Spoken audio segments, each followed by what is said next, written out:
inspirational, brave, someone you would look up to. both ordinary and extraordinary. She doesn't give up no matter what.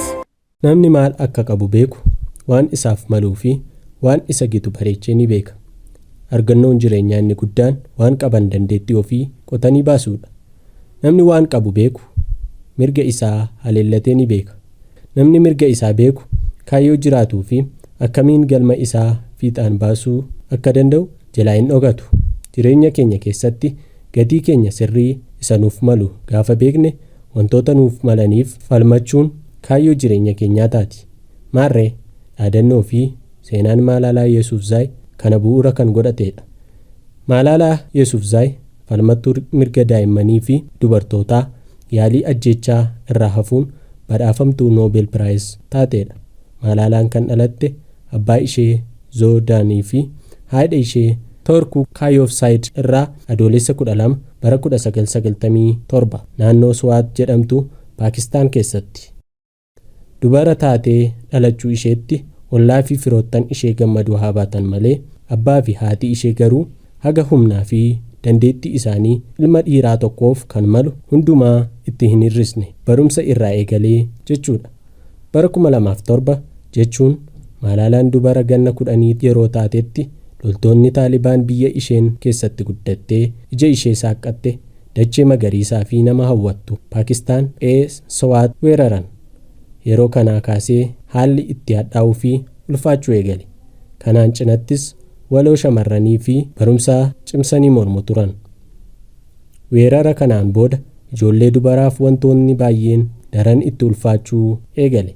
Kun immoo haga isaan gabaa naannoo isaanii jiru deemanii bituu fi gurguruu dhorkamanitti kan ga'udha.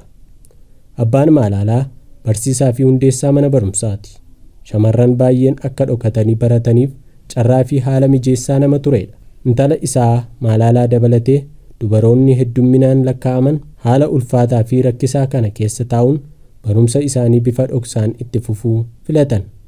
Kun garuu kan itti fufuu danda'e haga loltoonni Taalibaan labsii seera qabeessummaa qabu shamarran matumaa mana barnootaa deemuu hin qaban jedhutti ture. Bara 2009tti Malalaan dubara ganna 12 yeroo taate imala of eeggannoo fi iccitii ta'e tokko eegalte. Bifa dhoksaa fi maqaa eenyummaa ishee hin mul'ifneen Gu'eel Maakaayi jedhamuun da'eeffachuun BBC'f barreessuu eegalte. Barreeffamni isheen barreessaa turte yaadaan gadi fagoo fi ogummaan guutuu ta'uun isaa barattuu kutaa 7ffaa ta'uu ishee nama mamsiisa. Barreeffamni ishee kan qalbii isaanii hatee dhaabbanni oduu himtuu idil addunyaa New York Times seenaa ishee bu'uura godhachuun gabaasa gabaabduu hojjetanii turan. Kun immoo akka isheen ifatti shamarran mirga uumamaa isaanii molqaman mana barnootaa fi jireenya idilee irraa dhorkamanii manatti ugguramaniif akka falmituuf kaka'umsa gaarii National Youth Peace Prize of Pakistan ta'uun badhaafamte.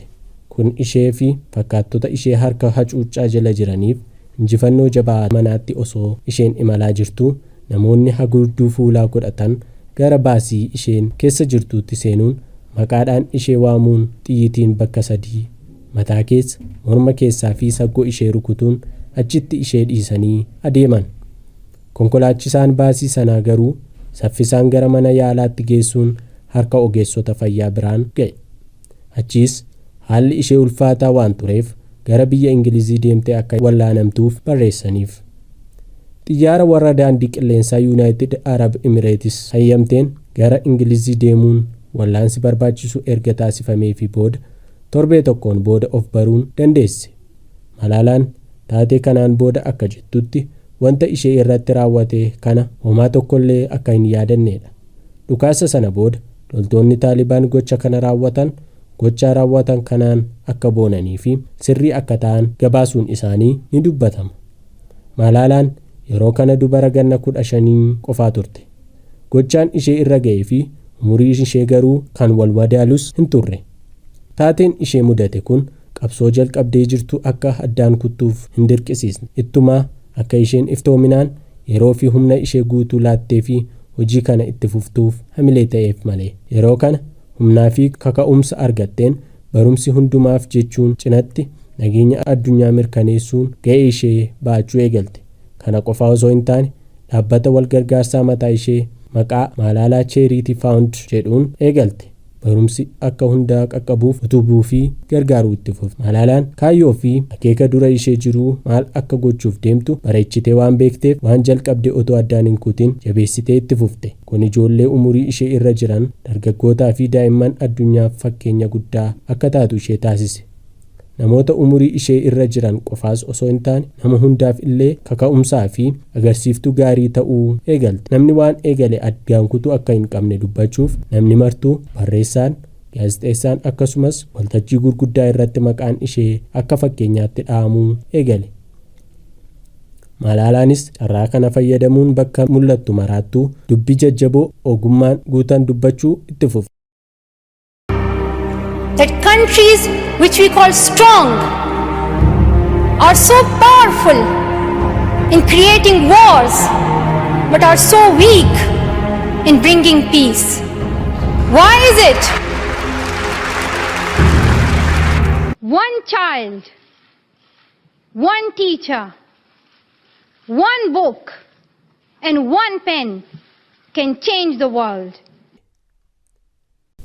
Har'a walakkeessi addunyaa waa'ee guddinaa fi dinagdee odeessa. Haa ta'u malee biyyoota baay'ee keessatti ammallee adda addaaf hedduutu gatii kaffalaa jira. Kunis lola, hiyyummaa, rakkina gosa garaagaraani. Ammallee waraana baay'ee argaatu jirra. Ijoolleen baay'een maatii dhabaa jiru. Kun maaliif biyyoota nuti jajjaboodha jennu nageenya fiduu irratti maaf dadhaboo ta'anii? Qawwee arjoomuun salphatee kitaaba arjoomummaaf cime. Mucaa tokko, barsiisaa tokko, kitaaba tokkoo fi kobbeen tokko addunyaa jijjiiruu danda'a. Haasawaan ishee kanneenii fi kana fakkaatan kan isheen waltajjii gurguddaa addunyaa irratti gootu gurra nama hundumaa hatuun maqaa fi fudhatama ishee ol kaasuu itti fufe. Daran leellifamuun fakkeenya dhalattoota hedduu ta'aa dhufte. Akka addunyaattis deeggaraa baay'ee horatte. Kaayyoo isheen qabattee duuba osoo hin jedhin itti deemaa jirtu deeggartoota baay'ee hawwate. Afaan addunyaan dhaga'u maraan ibsa argataa dhufe. Bara 2013 dhaabbata idil addunyaa UN irratti dubbachuun booda badhaasa World Children's Prize jedhamu argachuu dandeessee turte. Bara 2014 dubara ganna 17 yoo taate Nobel Peace Prize badhaafamte.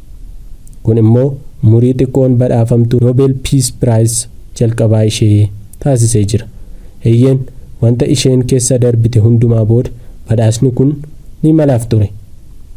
Taatee ishee irratti raawwatame hundumaa booda miira aarii fi ija ba'umsaa irraa bilisa ta'uun ishee dhugaatti nama dinqii fi nama hundaaf fakkeenya gaarii ta'uu dandeessuu ishee godhe. Yeroo tokko akkas jettee dubbattee turte. Dhukaasi ana irratti banamee sun akkan callisuuf ture. Kuni dogoggora isaati. Anaaf garuu sodaa ani qabu keessaa ta'ee balleesse. There is a moment when you have to choose whether to be silent or to stand up. Addunyaa keenya irratti kitaabota milkaa'inaa irratti barreeffaman keessaa tokkoffaadha jedhamee kan dubbatamu kitaaba Naapooleen Hiil tokkotu jira.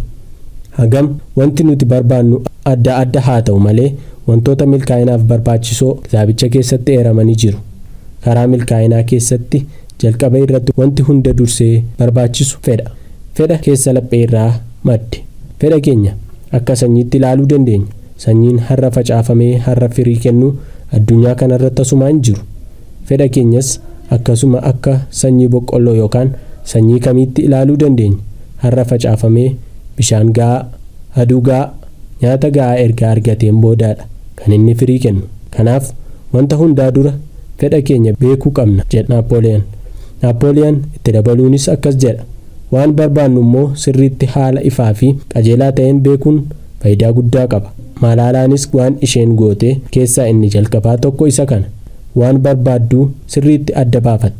Erga miidhamteen booda dhugaadhumatti namoota akka isheef barnoonni hundaa qaqqabu akka qabu adda baafatte. Waan isheen barbaaddu barnoonni hunda bira akka ga'u nagaan addunyaa kana irratti akka bu'uudha. Itti aansuun wanta barbaaddu. Malala was inspired by her father to fight for what she believed in. She had this idea and she put this idea into action. She visited girls in different countries and said, "Don't give up." Isheen jireenya ishee ni mul'isa. Egaa Malalaan jireenya ishee itti fufuun ammas dhiibbaa guddaa uumaa itti fufteetti. Bara darbee carraa barnootaa iskoolaarshiippii yuunivarsiitii Oxford irraa isheef kennameen sadaasa 27 bara 2021 barnoota dippiloomaa ishee xumurtee jirti. Barnoota ishee kanas kan xumurte barnoota falaasama siyaasaa fi ikoonomiksiidhaan yoo ta'u yeroo sanatti waggaa 24 keessa kan turteedha. Yeroo ammaatti gara jireenya gaa'elaatti seenuun dargaggeessa Aser Maalik jedhamu wajjin jiraachaa kan jirtudha. Egaa kabajamtoota daawwattoota keenyaa namni waan itti amane qabaannaan waan itti amane sana milkeessuu akka danda'u seenaa Malaalaa har'a tursituu keenya qaaccessaa jirru irraa barachuu dandeenya. Namicha tokkotu ture. Saree lama qaba. Saroota lamaan kana yeroo mara gara dirree fuudhee deemuun wal lolchiisa ture. Egaa daawwattoonni isaa sareen kam irra deddeebiin akka mo'u gaafa gaafatan akkas jechuun deebiseef. Saree isan sirriitti qallabutu mo'a. Jireenya hunda keenya keessayyuu saroota lamatu jira. Saree kan gaarii fi gaarii hin taane, kan beekumsaa fi wallaalumaa, kan jaalalaa fi jibbaati. Maarreegaa kan ol caalee nu mo'atu isa nuti ofirratti qallabnuudha. Kabajamtoota daawwattoota keenyaa jireenya keenya keessatti yeroo hundaa isa kamiin qallabaa jirraa? Beekumsaan moo wallaalumsaan? Jibbaan moo jaalalaan? Mo'achuu moo mo'amuudha? Hundumti keenyayyuu maal akka godhaa jirru of madaallee jireenya hiika qabeessa haa jiraannu jennee dhaammachaatu tursituu keenya har'aa xumurra. Seenaa kana qindeessuuf kanaan fayyadame toora intarneetii adda addaati. Sun akkasitti kan isiniif dhiyeessaa ture ani Abdii Oliiqaati. Torban tursituu biraan walitti deebinee haga waliin turrutti qophiilee sanbata mo'aa biroo waliin turtii gaarii qabaadhaa jechaa nagaatti. One child, one teacher, one book, and one pen can change the world. Can change the world. Can change the world.